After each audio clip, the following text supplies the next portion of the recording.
Mengutip dari media Sindonews, diberitakan bahwa Polda Metro Jaya secara resmi menyatakan bahwa buku Jokowi's White Paper yang ditulis oleh Rai Suryo, Rismon Sianipar, dan Dr. Tifa tidak memenuhi kriteria karya ilmiah dan lebih merupakan kumpulan klaim atau asumsi daripada penelitian akademik yang sah.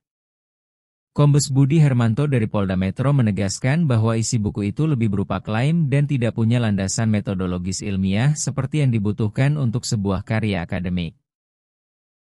Menurut Dirreskrimum Polda Metro Jaya, beberapa persyaratan utama yang harus dipenuhi agar suatu tulisan bisa disebut produk ilmiah adalah 1.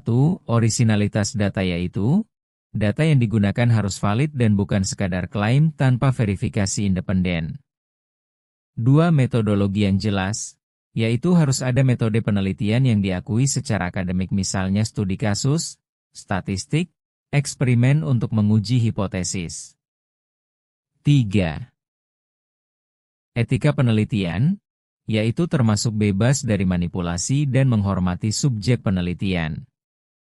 4. Kriteria objektivitas dan sistematika, yaitu argumen harus didukung bukti dan logika yang dapat diuji ulang oleh peneliti lain.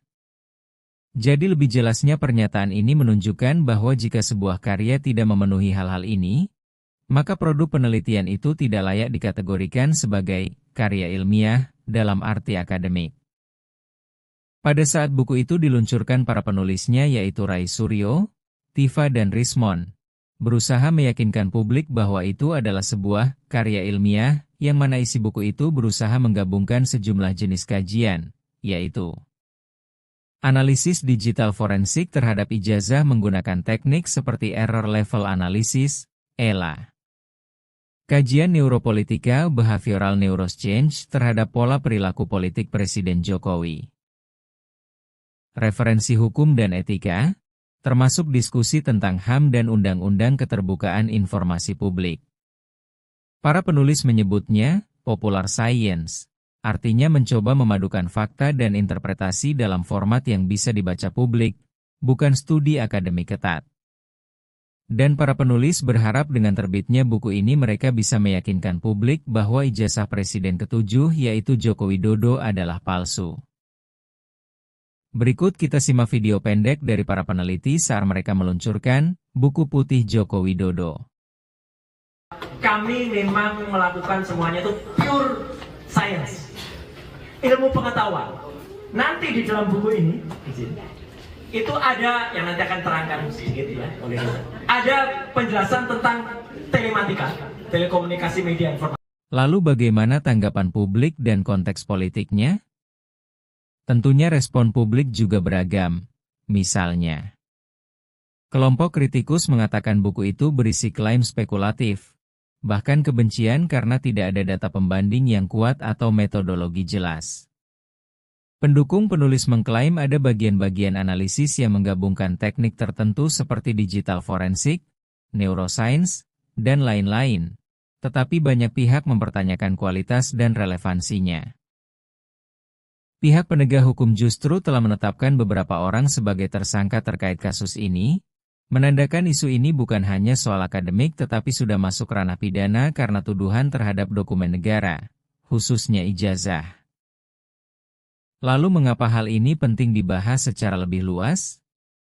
Hal ini penting karena melihat konsekuensi dari perdebatan ini melampaui sekadar buku, yaitu integritas akademik, menunjukkan batasan antara opini polemik politik dengan penelitian ilmiah yang sejati. Peran institusi penegak hukum, ketika sebuah karya dikaitkan dengan tuduhan kriminal misalnya ijazah palsu, otoritas penegak hukum ikut turun tangan mengevaluasi substansinya. Dampak sosial politikal, isu semacam ini bisa memperburuk polarisasi terutama menjelang momentum politik besar seperti pemilu atau pemilihan umum. Jadi dapat disimpulkan, buku Jokowi's White Paper, menurut penilaian pihak kepolisian bukan karya ilmiah karena tidak memenuhi kriteria metodologi, etika, dan verifikasi ilmiah yang diakui secara akademik. Sebaliknya, isi buku itu dinilai lebih berupa kumpulan klaim dan asumsi yang tidak dapat diuji independensinya. Berikut simak pernyataan penegasan yang disampaikan oleh Direktorat Reserse Kriminal Umum Polda Metro Jaya dalam konferensi pers di Mapolda Metro Jaya, Kamis 18 Desember 2025. Jelaskan sehubungan dengan bahwa apa yang diklaimkan oleh para tersangka itu adalah sebuah produk akademik. Kami jelaskan bahwa dalam sebuah produk akademik tentunya harus memenuhi syarat-syarat etika, baik itu etika pembuatannya maupun etika publikasinya. Kita sama-sama harus ketahui bahwa dalam etika publikasi suatu produk akademik tentunya harus memenuhi syarat keaslian atau. Dari beberapa tanggapan publik dan institusi negara, apakah ketiga orang penulis ini yang saat ini statusnya sudah ditetapkan sebagai tersangka pidana dengan pasal berlapis masih layak disebut sebagai peneliti? Sebagai referensi ada beberapa kategori peneliti yaitu 1. Peneliti di lingkungan instansi pemerintah, ASN, adalah peneliti memiliki jabatan fungsional yang mana untuk menduduki jabatan fungsional peneliti, seorang PNS wajib mengikuti dan lulus uji kompetensi.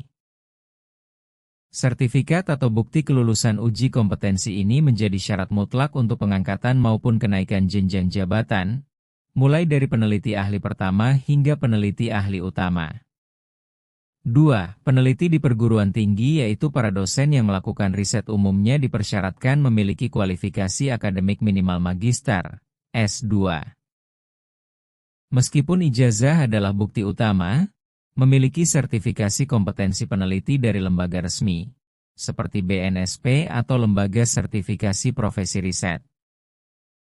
Sangat dianjurkan untuk bisa memberikan jaminan profesionalitas dan kapasitas dalam metodologi penelitian yang mana hal ini dapat meningkatkan peluang hibah penelitian karena dianggap memiliki kompetensi terstandar secara nasional maupun global.